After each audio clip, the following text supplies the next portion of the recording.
শীত আসার সাথে সাথে আপনার একটা সবজি পাওয়া যায়, সেটা হচ্ছে পেঁয়াজ পাতা বা পেঁয়াজ কলি, যেটাই পেঁয়াজ পাতা দিয়ে যে কত ধরনের রেসিপি করা যায় সেটাকে আপনারা জানেন। হে গাইস, আসসালামু আলাইকুম। আমি মাকে করে আপনারা সব ভালো আছেন এবং আমি ভালো। আজকে আমি আপনাদের মাঝে একটা শর্টকাট রেসিপি নিয়ে হাজির হয়েছি। রেসিপিটা একদম ইজি একটা রেসিপি। আপনারা তখন বুঝতেই পেরেছেন রেসিপিটা কি হতে চলেছে। রেসিপিটা হচ্ছে পেঁয়াজ পাতা দিয়ে চিংড়ি মাছের মজার একটা ভাজি করব। কি যে অসাধারণ রেসিপি, কারা কারা এবং কে কে খেয়েছেন তারা অবশ্যই কমেন্ট বক্সে জানিয়ে যাবেন। তো প্রথমে দেখেন তেল গরম করে এরপর দিয়ে দিলাম গার্লিক মানে রসুন কুচি। দেওয়ার পর রসুনটাকে একটু নেড়ে ছেড়ে নিব। নেড়ে ছেড়ে একটু ব্রাউন কালার হওয়ার পর এর মধ্যে দিয়ে দিব আপনার পেঁয়াজ কুচি। পেঁয়াজটা দেখেন একটু ভাজা ভাজা হয়ে নিচ্ছে।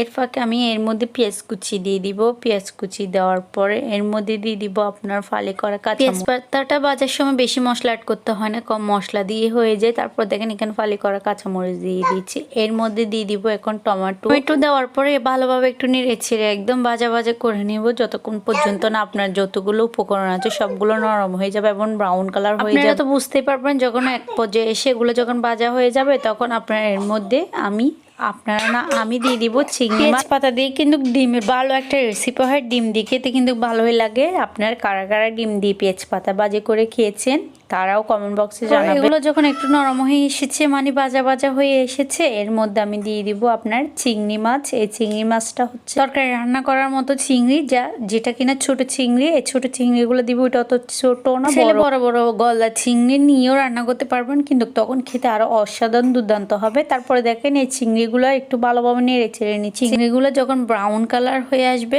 মানে লাল লাল হয়ে যাবে, আপনারা তো অবশ্যই জানেন তেলের মধ্যে চিংড়ি মাছ দেওয়ার পর একদম লাল কালার হয়ে যায়। আপনারা বুঝতে চিংড়ি মাছটা ভাজা হয়ে গেছে তাই লাল কালার হয়ে যায়। আচ্ছা এই কথা বাদ দেন, এবার আসেন মশলার গুঁড়া মশলা অ্যাড করে। এটা একদম শর্টকাট, চুলার উপর দিবেন আর না ভাবেন। তারপর দেখেন এখানে দিয়ে দিব লবণ পরিমাণ মতো, যতটুকু পরিমাণে লাগে। তারপরে দিয়ে দিব 1 চামচ মরিচের গুঁড়া কম দিচ্ছি। তারপরে দিয়ে দিব হলুদের গুঁড়া। তারপর দেখেন হলুদের গুঁড়া এখানে মরিচ কম দেওয়ার কারণ হচ্ছে আপনার যখন পেঁয়াজ পাতাগুলো একদম মজে যাবে কম হয়ে যাবে, তাই জন্য মরিচ অল্প দিচ্ছি, কারণ এখানে কাঁচা মরিচও দিয়েছি। তারপর নাড়াচাড়া দিয়ে ভালোভাবে একটু মশলাটা কষিয়ে নিব। এর মধ্যে পানি অ্যাড করার কোনো প্রয়োজনে নাই, কারণ পানি লাগবেই না। তারপর দিয়ে দিচ্ছি পেঁয়াজ পাতা। দেখেন পেঁয়াজ পাতাকে একদম কেটে কুটে একটু কুচি কুচি না করে একটু বড় সাইজ করে রেখেছি, বেশি বড় না মিডিয়াম সাইজে করে নিয়েছি কুচি কুচি করে। এর মধ্যে পেঁয়াজ পাতাগুলো একটু ভালোভাবে দিয়ে নেড়ে ছেড়ে নিতে হবে। ভালোভাবে নেড়ে ছেড়ে নেওয়ার পরে যখন আপনার এটা একদম সিদ্ধ যাবে, এর মধ্যে কোনো পানি অ্যাড করা যাবে না।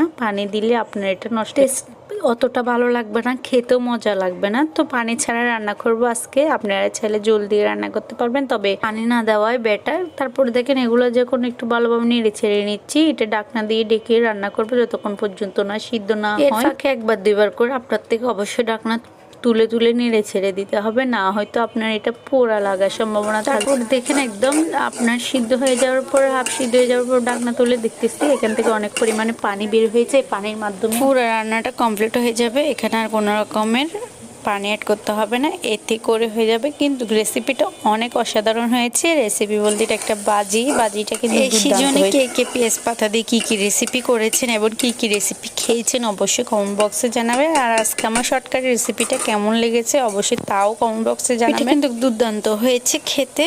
আপনারা যদি বাসায় আমার এই রেসিপিটা ফলো করে রান্না করে দেখেন তাহলে কিন্তু কষ্ট বিতা যাবে না।